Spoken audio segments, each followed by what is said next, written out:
Episode 1: The Birth of Magic Robot.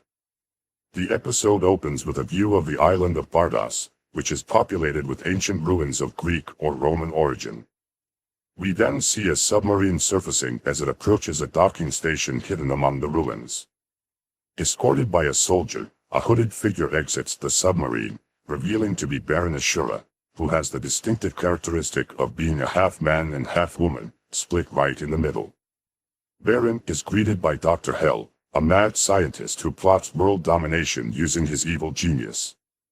Dr. Hell introduces Baron Ashura to his army of giant robots, controlled by a device called the Bardas Wand. The mechanical beasts are machines of destruction, and Dr. Hell plans to use them to take over the world. However, before he can make the move to conquer humanity, there is something that must be taken care of. There is still one man alive who knows about Dr. Hell's ambitions and poses a threat to them, the Japanese scientist Dr. Juzo Kabuto, who is aware of Hell's army of mechanical beasts and his plans for world domination. Meanwhile, at the foot of Mount Fuji lies the Photon Power Laboratory, where Dr. Kabuto and colleague Dr. Yumi present their work to a group of reporters.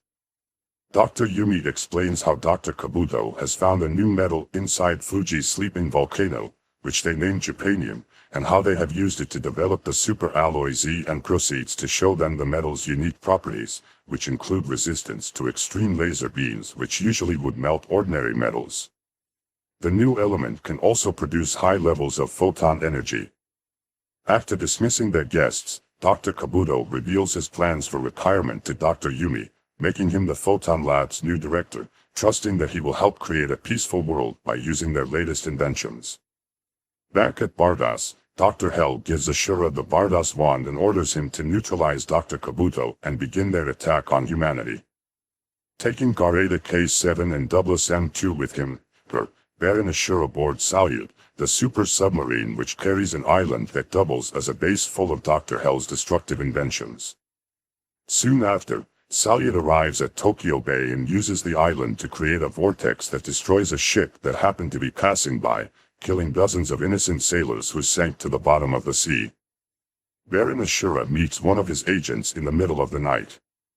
He informs the Baron that Dr. Kabuto's whereabouts are unknown but that he has two grandkids living in Tokyo who they could interrogate to find Dr. Kabuto's location. At that moment, Shiro, one of Kabuto's grandkids, is being looked after by Rumi, the housemaid, while Shiro's brother Koji is out taking a joy ride on his motorcycle. Koji Kabuto is a reckless teenager who loves the thrills of high speeds and isn't afraid to play chicken with incoming traffic. Meanwhile, back at the house, the doorbell rings while Shiro is fast asleep. Rumi thinks Koji is back from his ride. But when she opens the door, Rumi is shocked when she sees Baron Ashura, who presses her to reveal the location of Dr. Kabuto.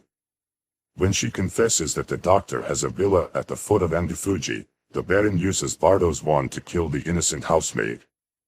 Koji arrives at his house in time to see Ashura and his goons leaving. Inside, he finds Shiro crying over Rumi's dead body. Hours later, at Dr. Kabuto's villa, Baron Ashura and his goons are surrounding the house. Noticing the iron masks approaching his manor, the doctor calls Koji, who informs him about Rumi's death. The doctor tells Koji to head to the villa as soon as possible because he has something urgent to tell him. Their conversation is cut short by Ashura's goons, who cut the phone lines while setting up explosives all around the villa.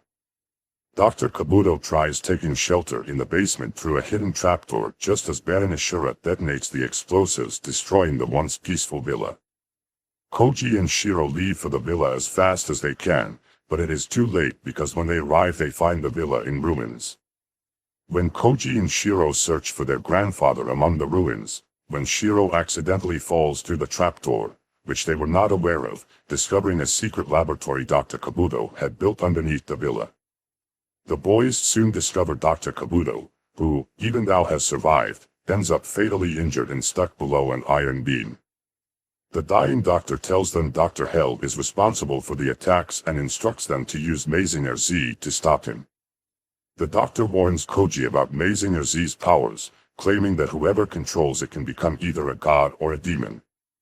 And with his dying breath, the doctor tells Koji his last wish is to see him pilot Mazinger Z.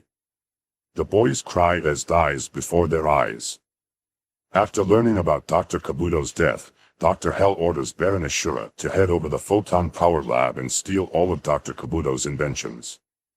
Meanwhile, Koji tries to pilot Mazinger Z, clumsily trying to figure out the controllers of the flying drone, which he needs to land at the top of the robot's head. Against all odds, Koji succeeds landing the pod while injuring himself by bouncing all over the cockpit for not wearing a helmet or a seatbelt. As Koji manages to operate Mazinger Z, he then loses control of the giant robot, which soon becomes dangerous to anyone near it. Shiro runs for his life, trying not to get crushed like a bug by the incompetence of his older brother. Just as Shiro is about to be crushed by Mazinger Z, another giant robot stops him, saving Shiro's life. The robot's name is Aphrodite, a female-shaped mecha piloted by Dr. Yumi's daughter, Sayaka. Watching the events unfold from afar through a monitor, Dr. Yumi recognizes Mazinger Z. He correctly deduces Koji must be the pilot and is having a hard time keeping him under control. Mazinger Z runs off and Sayaka chases after him. Meanwhile, Gareta K7 and Double-San 2 emerge from the waters of Tokyo Bay and begin their rampage. The mechanical beasts wreak havoc on the city, leaving a path of destruction as they march across the city of Tokyo, possibly leaving hundreds of deaths along the way. This is the end of episode 1.